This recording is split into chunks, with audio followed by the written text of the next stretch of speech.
নমস্কাৰ Astro lord Shriram চেনেলটোৰ লগত জ্যোতিষ চৰ্চা কৰি আমি নথৈ আনন্দিত হৈছোঁ। এনেকৈয়ে অধ্যায়বোৰ পাৰ হৈ গৈ থাকিব।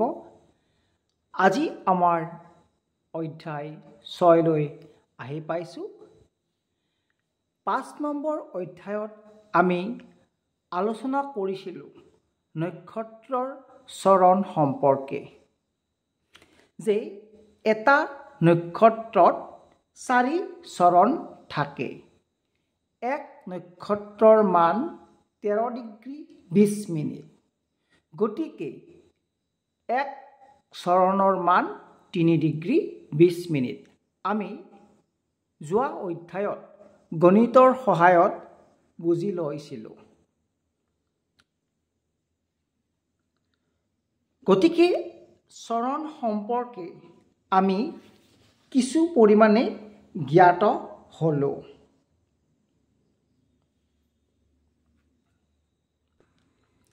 আজি আমি আলোচনা কৰিব ওলাইছোঁ যে ৰাশিসমূহ কিদৰে নক্ষত্ৰৰ লগত জড়িত হৈ আছে। ৰাশি কিমানটা? ৰাশি হৈছে 12টা। ৰাশি 12টা। আৰু আনফালে পাইছিলোঁ আমি যে এক নক্ষত্ৰৰ 4টা চৰণ। গতিকে 27টা নক্ষত্ৰৰ কিমান চৰণ আছিলে?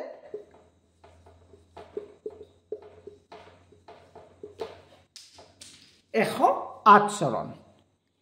গতিকে 27টা নক্ষত্ৰৰ 108 চৰণ। আৰু ৰাশি হৈছে 12টা। গতিকে এটা ৰাশিত কিমান চৰণকৈ পৰিব?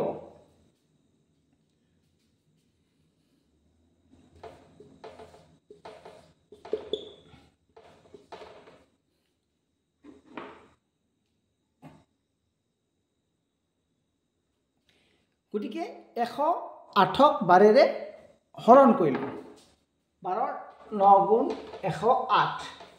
অৰ্থাৎ এটা ৰাশিত 9 চৰণকৈ পৰিব।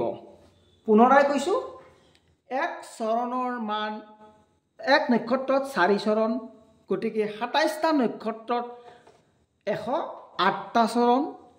ৰাশি হৈছে 12টা। গতিকে 12ৰে আমি 108ক ডিভাইড কৰিলোঁ, পালোঁ আমি 9। অৰ্থাৎ এক ৰাশিত 9 চৰণ থাকে। অৰ্থাৎ 9 চৰণ লৈ এটা ৰাশি গঠিত। তথাপিও আমি আকৌ অকণমান ভালদৰে বুজি ল'বলৈ চেষ্টা কৰোঁ। আহক।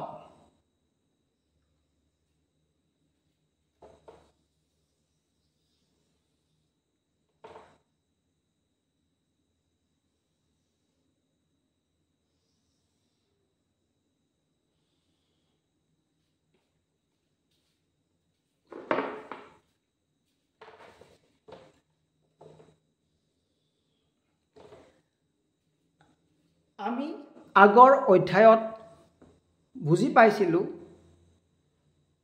যে আমি যদি নক্ষত্ৰসমূহক ভাগ কৰোঁ 9টাকৈ 9, 9, 9, যে আমি নক্ষত্ৰসমূহক 3টা ভাগত ভাগ কৰিছিলোঁ। 3টা ভাগত ভাগ কৰোঁতে 9টা 9টাকৈ পৰিছে। অৰ্থাৎ 3টা ভাগত ভাগ কৰোঁতে 9টা 9টাকৈ পৰিছে। 9টা 9টাকৈ পৰিছে। গতিকে এতিয়া আমি চাম যে কি ক'লোঁ, যে এক নক্ষত্ৰৰ মান কিমান আছিলে? 13 ডিগ্ৰী 20 মিনিট।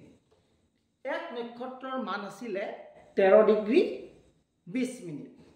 আৰু এই নক্ষত্ৰটোক আকৌ আমি 4টা ভাগত ভাগ কৰিছিলোঁ। 4টা ভাগত ভাগ কৰোঁতে এটা ভাগত পৰিছে 3 ডিগ্ৰী 20 মিনিট। এটা ভাগত পৰিছে 3 ডিগ্ৰী 20 মিনিট।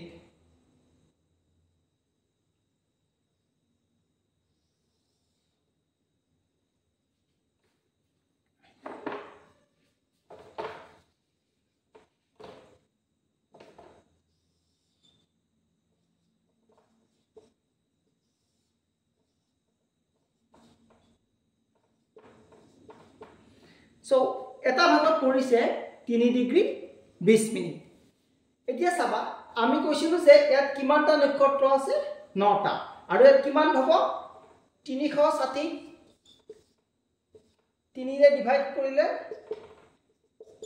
120 ডিগ্ৰী অৰ্থাৎ এই একোটাৰ মান হৈছে 120 ডিগ্ৰী 120 ডিগ্ৰী এতিয়া আমি কলো যে এটা ৰাশিৰ 9 চৰণ লৈ গঠিত এটা ৰাশি 9 চৰণ লৈ গঠিত গতিকে এই 9টা নক্ষত্ৰ আছে ইয়াত চাব পুনৰাই এক নক্ষত্ৰৰ মান 13 ডিগ্ৰী 20 মিনিট গতিকে 120 ডিগ্ৰী 120 ডিগ্ৰী আছে আৰু ইয়াত কিমান আছে বুলি কৈছে আপোনাৰ একোটা নক্ষত্ৰত 13 ডিগ্ৰী 20 মিনিট গতিকে এনেকৈ 9টা নক্ষত্ৰ কভাৰ কৰিছে 120 ডিগ্ৰী এতিয়া আমি কৈছো পুনৰাই যে এক ৰাশিৰ মান 9 চৰণ এতিয়া এখিনিৰ পৰা আমি কি বুজি পাম যে ৰাশি হৈছে কিমানটা 12টা ৰাশি কিমানটা যে 12টা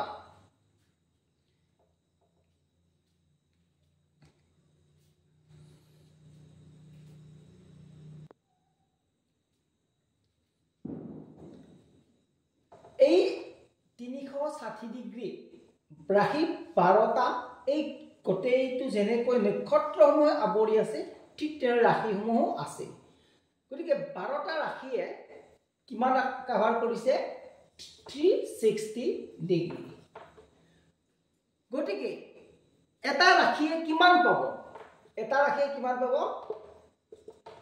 336 0 অৰ্থাৎ 30 ডিগ্ৰী এটা ৰাশিৰ মান কিমান 30 ডিগ্ৰী বা 30 অংশ গতিকে এতিয়া চাব চৰণ পাইছিলে কিমান 9 চৰণ এক চৰণৰ মান কিমান 3 ডিগ্ৰী 20 মিনিট গতিকে চাও 3 ডিগ্ৰী 20 মিনিট পূৰণ 9 ইকুয়াল 30 ডিগ্ৰী ইকুয়াল 30 ডিগ্ৰী গতিকে পুনৰাই কৈছো বুজি লওক যে এটা ৰাশি 9 চৰণ গতিকে এক ৰাশিৰ মান আমি কিমান পালো 30 ডিগ্ৰী বা 9 চৰণ একেই গতিকে 30 ডিগ্ৰী আমি কি কৰিছো যে এক চৰণৰ মান কিমান আছিল আপোনাৰ 3 ডিগ্ৰী 20 মিনিট গতিকে 9 চৰণত 30 ডিগ্ৰী গতিকে আমাৰ চৰণ আৰু অংশটো আমাৰ মিলি গ'ল এতিয়া আমি কৈছিলো যে আমি 3 ভাগ কৰিছিলো যে কি বুজাৰ অৰ্থে এতিয়া যদি চাও আমি ইয়াত এটা ৰাশি ইয়াত কিমান আছে 9 নক্ষত্ৰ আছে আৰু 120 ডিগ্ৰীত যদি আমি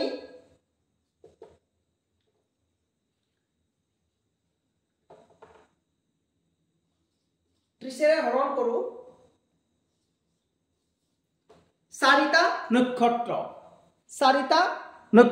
অৰ্থাৎ একোটা কাভাৰত এই একোটা অংশত 120 ডিগ্ৰী মুৰে মুৰে 4টা নক্ষত্ৰকৈ তো 4টা ৰাশিকৈ হ'ব 4টা ৰাশিকৈ পৰিব 4টা ৰাশিকৈ পৰিব পুনৰাই আমি বুজাৰ অৰ্থে আকৌ এবাৰ আহিছো এক ৰাশিৰ মান 30 ডিগ্ৰী অৰ্থাৎ 360 ডিগ্ৰী 12 ৰে ডিভাইড কৰিছো গণিতৰ সহায়ত আমি বুজি লৈছো 360 ডিগ্ৰী 12 ৰে ডিভাইড কৰিছো 30 ডিগ্ৰী আৰু এক চৰণৰ মান 3 ডিগ্ৰী 20 মিনিট 3 ডিগ্ৰী 20 মিনিট আৰু এটা ৰাশি গঠিত হয় 9 চৰণ লৈ কেনেকৈ 9 চৰণ হৈছে পুনৰাই কৈছিলো যে 3 ডিগ্ৰী 20 মিনিটক আমি 9 ৰে মাল্টিপ্লাই কৰিছো 30 ডিগ্ৰী 3 ডিগ্ৰী 20 মিনিটক আমি 9 ৰে পূৰণ কৰিছো 30 ডিগ্ৰী গতিকে আৰু 120 ডিগ্ৰী 4টা ৰাশিৰ মুৰে মুৰে 120 ডিগ্ৰীকৈ হ'ব এই খিনি নিয়মেৰে আমি কৰিলে অতি সহজতে আমাৰ মনত থাকিব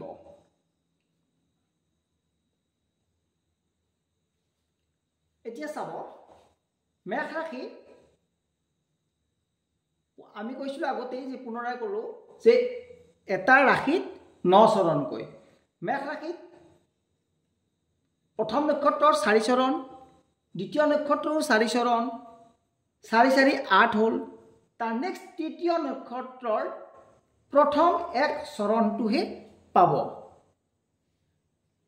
4 প্ৰথম নক্ষত্ৰৰ 4 চৰণ গোটেই সম্পূৰ্ণ পাব এটা নক্ষত্ৰ সম্পূৰ্ণ গোটেই পাব 2 নম্বৰ নক্ষত্ৰ সম্পূৰ্ণ গোটেই পাব আৰু 3 নম্বৰ নক্ষত্ৰৰ প্ৰথম ভাগটোহে পাব অৰ্থাৎ প্ৰথম চৰণটোহে পাব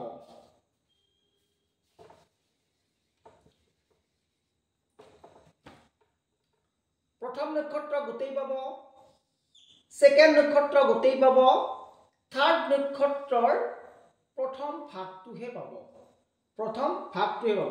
1 2 3 4 ইয়াত 4টা ভাগ আছে আৰু ইয়াৰ এটা ভাগহে পাব গতিকে এটা ৰাশিয়ে 3টা নক্ষত্ৰ কভাৰ কৰি আছে যেহেতু এটা ৰাশি 9 চৰণ গতিকে মেঘ ৰাশিত দুটা প্ৰথম নক্ষত্ৰ প্ৰথম চৰণ গোটেই পাব দ্বিতীয় নক্ষত্ৰৰ তৃতীয় গোটেই চৰণ পাব আৰু তৃতীয় নক্ষত্ৰৰ প্ৰথম চৰণটোহে পাব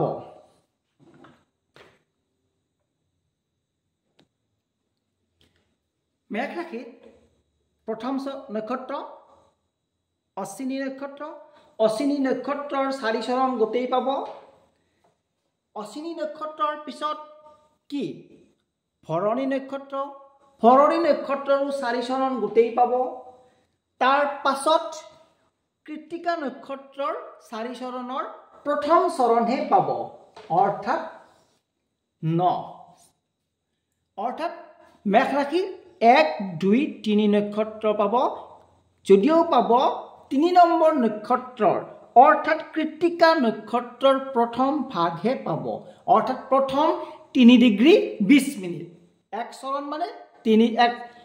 চৰণ মানে 3 ডিগ্ৰী 20 মিনিট গতিকে কৃত্তিকা নক্ষত্ৰৰ প্ৰথম চৰণহে পাব অৰ্থাৎ 3 ডিগ্ৰী 20 মিনিট পাব এনেকৈ প্ৰতিটো ৰাশিয়ে এনেকৈ ৰিসাইকেলিং হ'ব এই নাম্বাৰখিনি মনত ৰাখিলেই হৈ যাব 441 তাৰ নেক্সট ইয়াত 1 নম্বৰ প্ৰথম চৰণ গুচি গৈছে থাকিল কি বাকি 3 চৰণ অৰ্থাৎ এই কাৰণে বৃষ ৰাশিত কৃত্তিকা নক্ষত্ৰৰ শেষৰ 3 চৰণ তাৰ নেক্সট নক্ষত্ৰ গোটেই সম্পূৰ্ণ তাৰ নেক্সট প্ৰথম 2 চৰণ ইয়াত গতিকে শেষ 2 চৰণ আহি গ'ল ক'ত মিথুন ৰাশিত তাৰ নেক্সট গোটেই প্ৰথম 4 চৰণ তাৰ নেক্সট 4 2 6 তাৰ নেক্সট কি হ'ল প্ৰথম 3 চৰণ বাকি থাকিল 1 অৰ্থাৎ নেক্সট 1 শেষ বাকি শেষ ক'ত আহি গ'ল কৰ্কট ৰাশিত গতিকে কৰ্কট ৰাশিত বাকি শেষৰ 1 চৰণ আৰু বাকি সম্পূৰ্ণ 2 নক্ষত্ৰৰ 4 চৰণ গতিকে 4টা ৰাশি লগ লাগি 120 ডিগ্ৰী হয় ঠিক তেনেকৈ নেক্সট 4টাত 120 ডিগ্ৰী নেক্সট 4টাত 120 ডিগ্ৰী আশা কৰোঁ আপোনালোকে নিশ্চয় বুজি পাইছে গতিকে কমেন্ট কৰি মোক নেক্সট ভাগ দুটা যাতে দি দিয়ে বা জনাই দিয়ে তেতিয়া মই নথৈ আনন্দিত হ'ম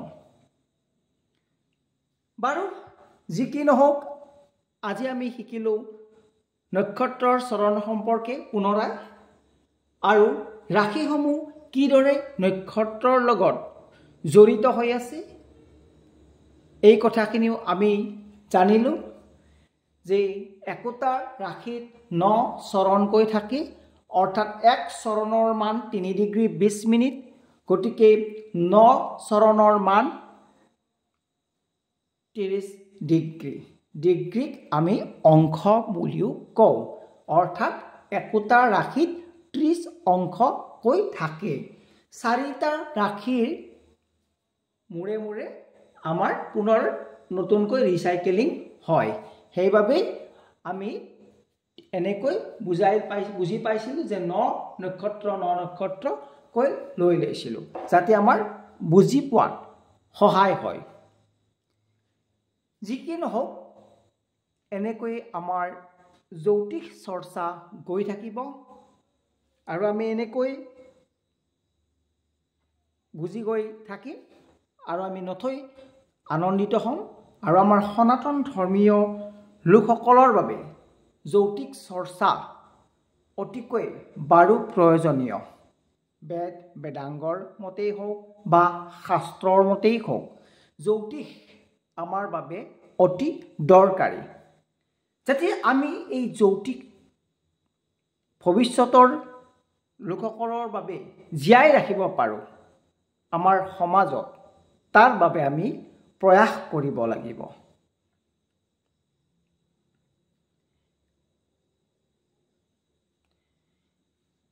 গতিকে